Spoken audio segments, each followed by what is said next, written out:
சென்னை ராயப்பேட்டையில் உள்ள அதிமுக தலைமை அலுவலகத்தில் அதிமுக பொதுச் செயலாளர் எடப்பாடி பழனிசாமி தலைமையில் மாவட்ட செயலாளர்கள் ஆலோசனை கூட்டம் நடைபெற்று வருகிறது.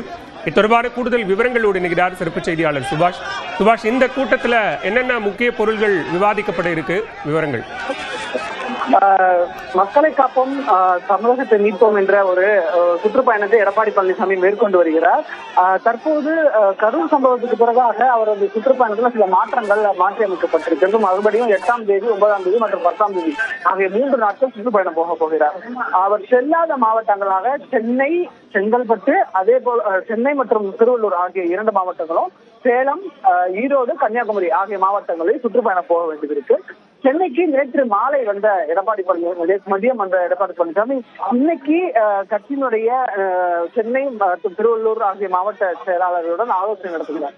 எப்படி என அடுத்து வரக்கூடிய நாட்கள் பருவமழை நாட்களாக இருக்க போகிறது. இந்த பருவமழை நாட்கள்ல நம்மளுடைய சுற்றுப்பயணத்தை எப்படி வடிவமைக்கலாம், எங்கெங்கெல்லாம் போகலாம் அப்படின்றதெல்லாம் உள்ளடக்கிய ஒரு ஆலோசனை கூட்டமானது இந்த ஆலோசனை கூட்டமாக இருக்க போகிறது. அது மட்டுமல்ல, இதை முடித்துக்கொண்டு, இந்த ஆலோசனை கூட்டத்தை முடித்துக்கொண்டு நேரடியாக இங்கிருந்து அப்போலோ மருத்துவமனைக்கு சென்று திரு ராமதாஸ் அவர்களை மருத்துவமனையில் அனுமதிக்கப்பட்டிருக்கக்கூடிய அவர்களை சந்தித்து அவரது உடல்நலம் குறித்தும் கேட்டறிய இருக்கிறார் அதிமுக பொதுச் செயலாளரும் எதிர்கட்சி தலைவருமான எடப்பாடி பழனிசாமி.